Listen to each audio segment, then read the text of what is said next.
This program is presented by University of California Television. Like what you learn? Visit our website or follow us on Facebook and Twitter to keep up with the latest UCTV programs.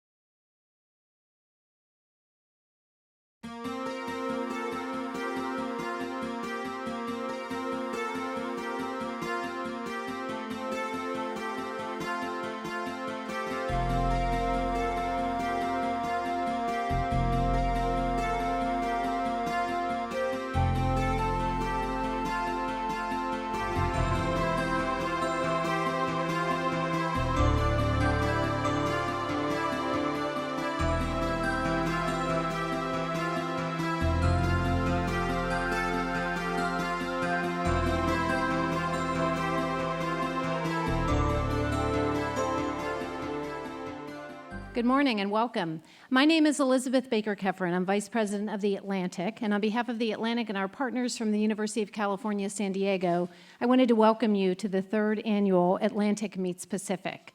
What I would like to do is just welcome you again. Pradeep, I thought, did a good job last night, but also echo or mirror the thanks from UCSD to the Atlantic. Elizabeth Keffer and I met through a mutual friend, Vivian Warren, and we instantly got excited about this idea. But Scott, it took a while at the Atlantic to explain where San Diego was, why it might be really interesting, and how it would, what we might do together would complement rather than duplicate all the other extraordinary programs the Atlantic is doing around the country. So thank you very much for being here, and thank you, Elizabeth and Scott, for the partnership.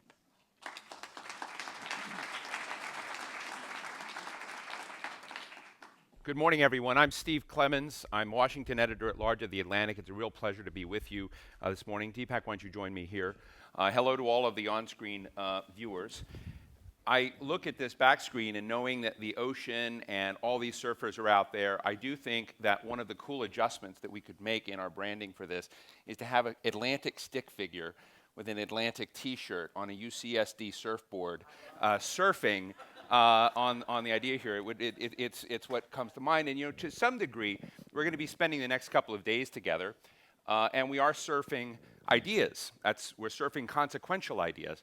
And I had just put out on Facebook the fact that I was going to be interviewing Deepak Chopra this morning as one of the things in a bucket I thought I never might be doing in my life. I wrote a piece recently for The Atlantic, just to put my credentials on the table, on sloppy humanitarianism or sloppy humanitarian interventionism, because I'm one of those that thinks that while there are great people out there who want to do great things, oftentimes they don't think in terms of benchmarks, trade-offs, costs and benefit, and I've just begun this new book, Superbrain, by Deepak Chopra and Rudolph Tanzi. And by the way, Nori, I've had it signed already, first row. Those of you who are watching online, I'm so sorry. The one difference between being here and being where you are is that everyone in the audience will get your own copy of this new book, courtesy of us. So Superbrain is Deepak's new book, and in it, it's written, both co-written by a person. Rudolph Tanzi is the Joseph P. and Rose F. Kennedy Professor of Neurology at Harvard University and the Director of the Genetics and Aging Research Unit at Massachusetts General Hospital. Deepak has shared with me that the next book they're writing is not Superbrain, but Super Genes. And we're going to be looking at it. So we're with a man who's been called the celebrity guru, written more than 75 books, and frankly is someone who is challenging many of us who live comfortably in what we consider to be the rational. 2 years ago, you were here with Leonard Mlodinow with The War of Worldviews, another book that you had written, and you basically took on each other. And I'd like to just start out before we discuss the book. How's your relationship with Leonard, and how's your debate between the rational and the not yet understood going? We're very good friends, of course. We still totally disagree with each other. The paperback has now come out, and the subtitle has been changed. So it's called Where Science and Spirituality Agree and Disagree. I see. So we've changed the subtitle. Well, terrific. As a result of our friendship. That's so we made a small. We had them both here on this very stage 2 years ago. So you've written this new book, Superbrain, and you are essentially, I think, from what I've just looked at, really trying to look at the how to bridge between maybe what I would probably carelessly call the transcendental and real science, real genetic and brain, physiological realities as we know it. Can you share with us what you're doing in this book? I met Rudy at the TED Med conference, which used to be held right here in San Diego.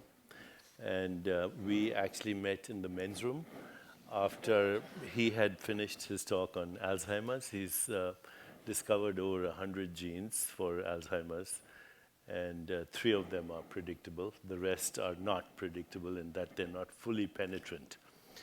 So when I met him in the men's room, I asked him, Rudy, is the brain a noun or a verb? And he stopped doing what he was doing. Did he continue it later? I hope so, but we met outside, and he said, I think it's a verb. And we started emailing each other, and the result was this book. So what does that mean? The brain is a verb and not a noun. Your brain is originally created by your genes, since every organ in our bodies comes from our genes. But then it is sculpted by experience. Okay, and that's all kind of experience. Right now, as I'm speaking to you, your frontal cortex is being activated because you're listening to me, absorbing this information, analyzing it, reflecting on it, hopefully. So my thoughts are influencing neural activity in your brain right now. In order to do that, I have to activate your genes because these neural networks are actually neural firings that require protein, etc. So I'm activating your genes right now in this part of your brain, the frontal cortex. If we were having an emotional conversation, I would be activating your genes in a different part of the brain, the limbic brain. If it was a threatening conversation, it would be the reptilian brain, which feels scared. But not only am I activating your neural networks, you're activating mine just through your body language, okay, because I'm trying to see how you're responding. But there are people out there watching us on television. We're activating their neural networks.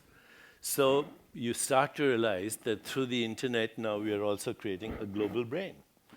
Okay, and what is the relationship between our minds and the brain? This is, today it's in science, it's called the mind-body problem or the mind-brain problem. Does the brain produce your mind? Does the mind produce your body? Or are they both the same thing and arising from a deeper, more fundamental reality? So that's how the conversation started. Of course, everyone here, if they keep up with the literature, they're aware of the word neuroplasticity, which means you can change the structure of your brain. But if you realize it's a verb and not a noun, then you can change it by how your habits of thinking, feeling, behaving, sleep, exercise, all these things influence the structure of your brain. But we are also influencing each other's brains, and as a result, each other's biologies. This is ultimate interdependence.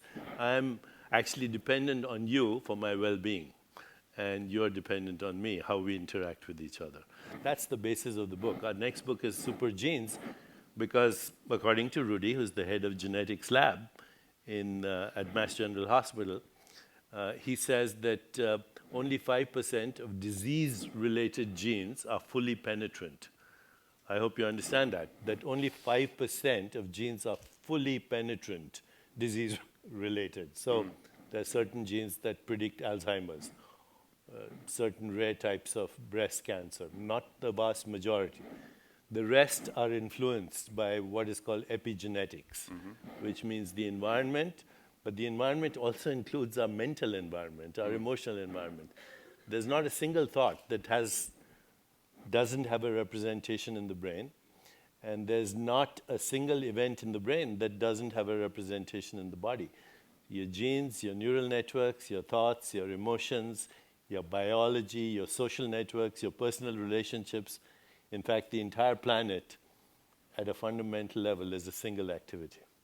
So the holisticness with which you describe this challenge and what you're writing about, it sounds to me, and in a way you sort of implied it by talking about the internet essentially becoming a global brain, if you will.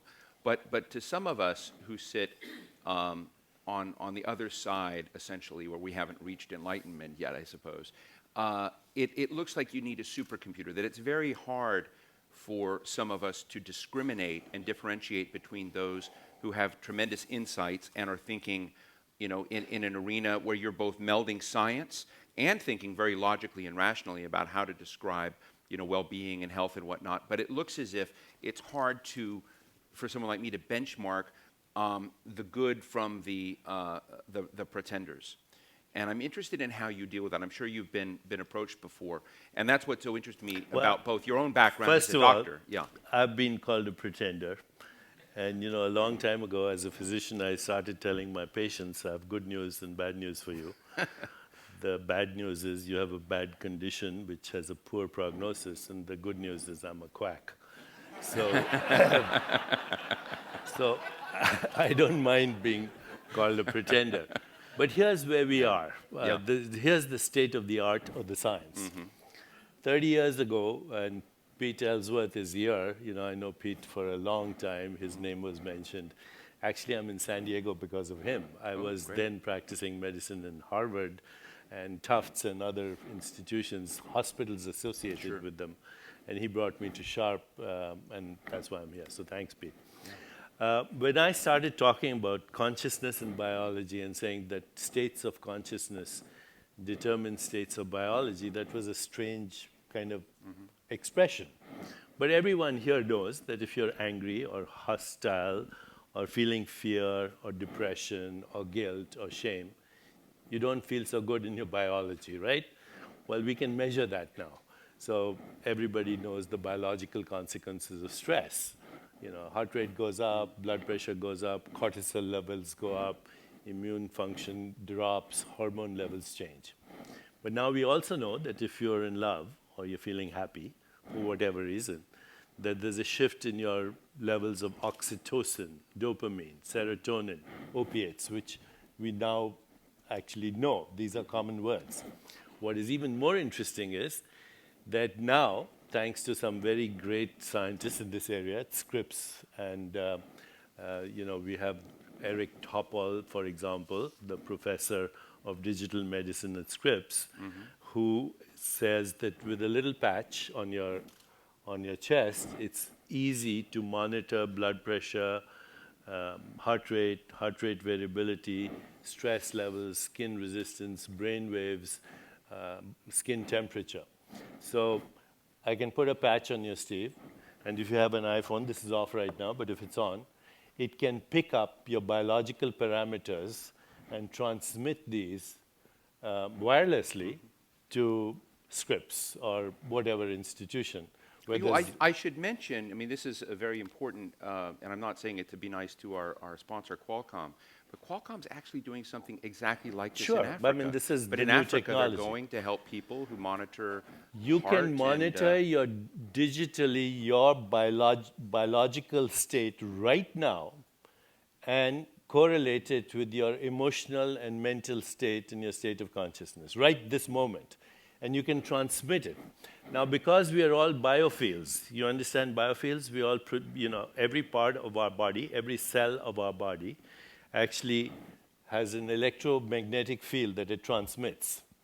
Okay, so if I'm at peace, happy, my biofield is going to be very different from yours if you're feeling hostility or anger. I'm not. Okay, but if you were, and our biofields are going to interfere with each other, okay, and create what is called an interference pattern. So we can create an interference pattern with everyone's biofields here, the state of awareness in this room. Okay, we all hear the expression. I went in this room and it was very stressful. The atmosphere, it was, you could cut it through a knife. It was so tense. Or I went to this holy temple or the shrine and I felt at peace. Well, now we can biologically measure that. Not only we can measure that, we can correlate it with your biology, with your mental state, your state of consciousness. And if people are watching us, their biofields can be affected. So it should be possible in the near future, and I'm going out on a limb, to correlate states of consciousness with states of biology and create mathematical algorithms that will correlate that with crime, with hospital admissions, with traffic accidents, with social unrest, with quality of leadership. So I can tell you intuitively, at this moment, the biofield of Syria is not a coherent biofield, or of Washington, D.C., for that matter, is certainly not coherent. What does that mean for the state of the world? So, you know, I come from a tradition which says that who you are shouts so loudly in my ears, I can't hear what you're saying. And that's from Emerson, too. Okay? Your state of being determines not only your biology, but everything that's happening around you. So in the Vedic scriptures, they say, when a person is totally established in peace consciousness, all beings around him cease to feel hostility. Not by what he or she says or they do, but just their state of being. And we are living in a wonderful age where technology can help us digitally monitor this. You know, it might be a great experiment to see what would happen if we could get you to Washington on stage with Ted Cruz and Harry Reid. It would be interesting. I would hope that they would shut up. You know, I want to say,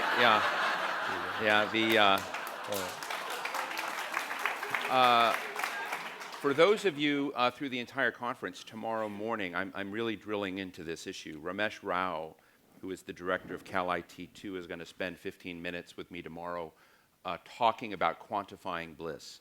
So it's very, very close to this topic. He's one of the real stars here at UC San Diego, and we're going to be going to. I've been looking at his data research on meditation, on various states of anxiety, and how it is creating physiological approaches and how one can do this. So you got to understand, I may be writing a book called The Skeptical Transcendentalist, but we'll see how that goes. I just want to share one little piece of information. We just had scientists at UCSD, UCSF, and Harvard measure the enzyme telomerase, which is the enzyme that determines your biological clock, in a group of meditators at our center here who were there for a one-week program.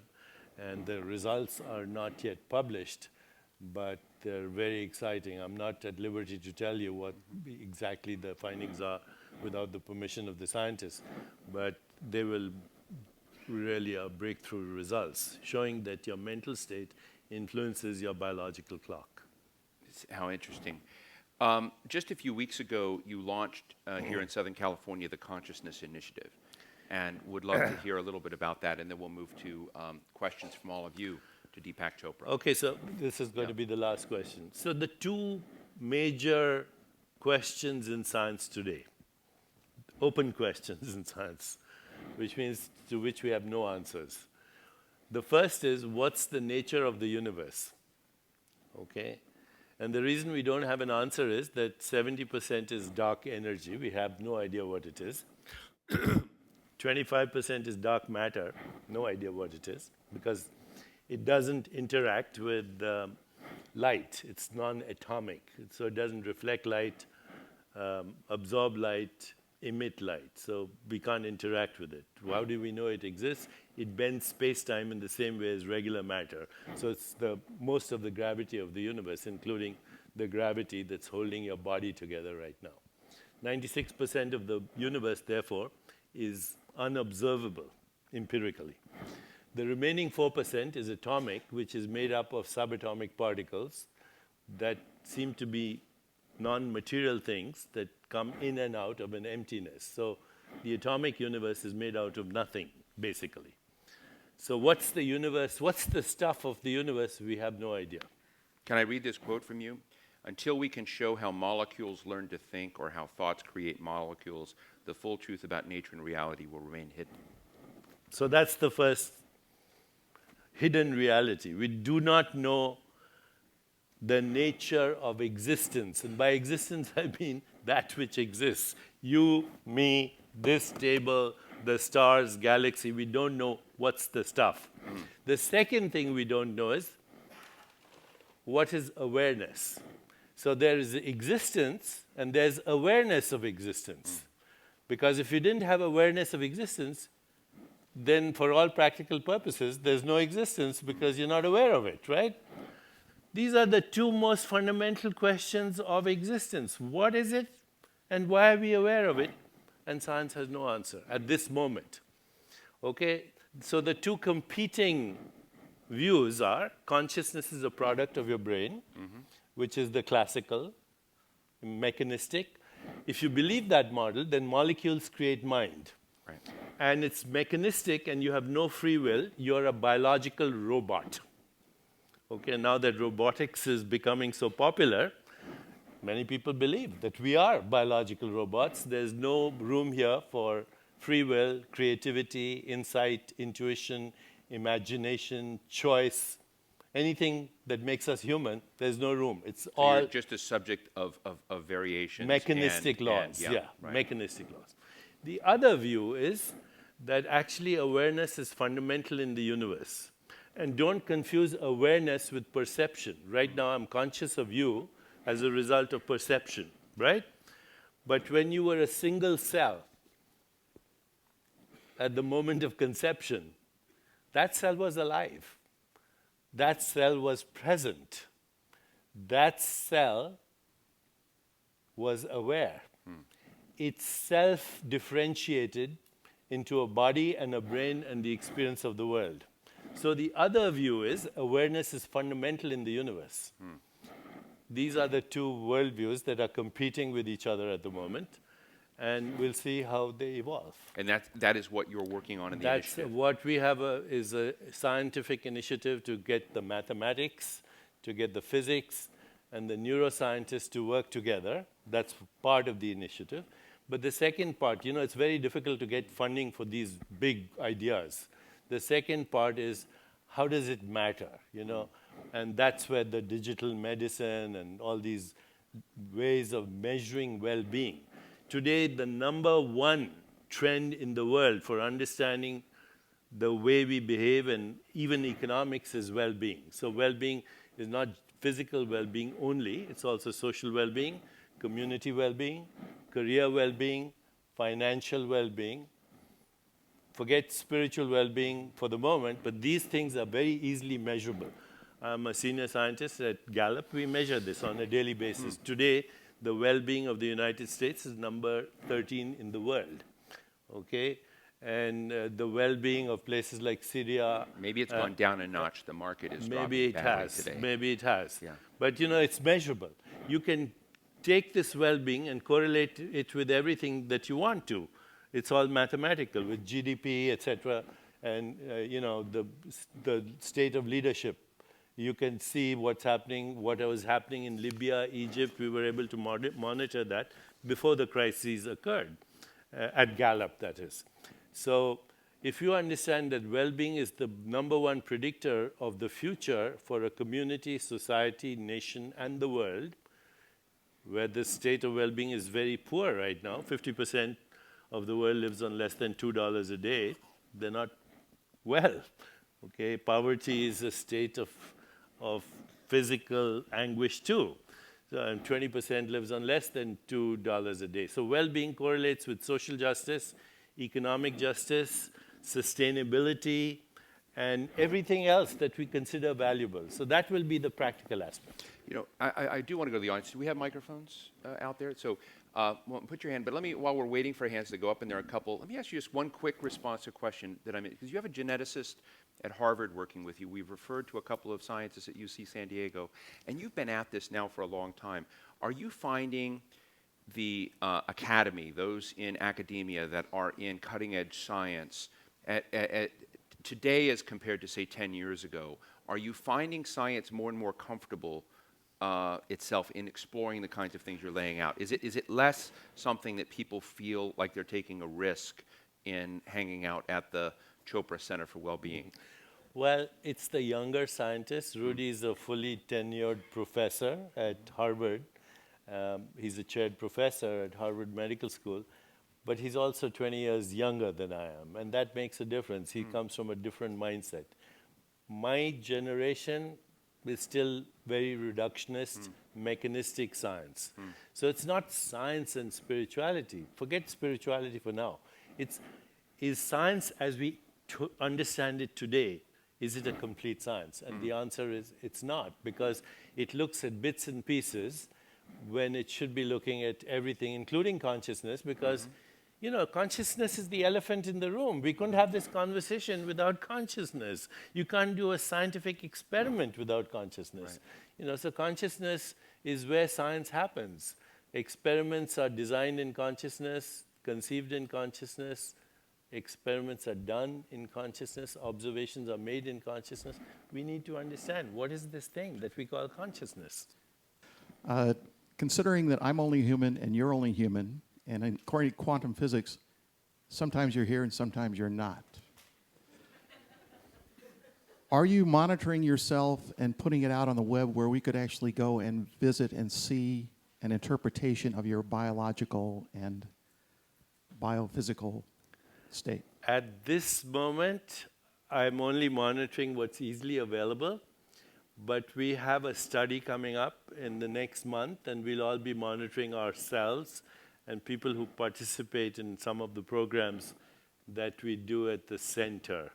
Now, of course, that would be digital monitoring, but I monitor myself all the time. Even at this moment, I'm aware of the observer, wherever that observer is, okay? So I'd like you to try an experiment right now as you're listening to me. You're listening to me? Turn your attention to who's listening. There's a presence there. The mystery is we can't find it anywhere. Okay? If I went inside your body, your brain, your biology, I can't find the observer. Which means only two things. Either it's in the hallucination, it doesn't exist, or it's non-local, it's not in space-time. You know, so many scientists like Daniel Dennett, cognitive scientist, he says it's a hallucination, that the observer is a hallucination, it's an illusion produced by your brain. It's a trick of your brain. Well, if he's right, then so is everything else a trick of your brain, right? This world is a trick of your brain too.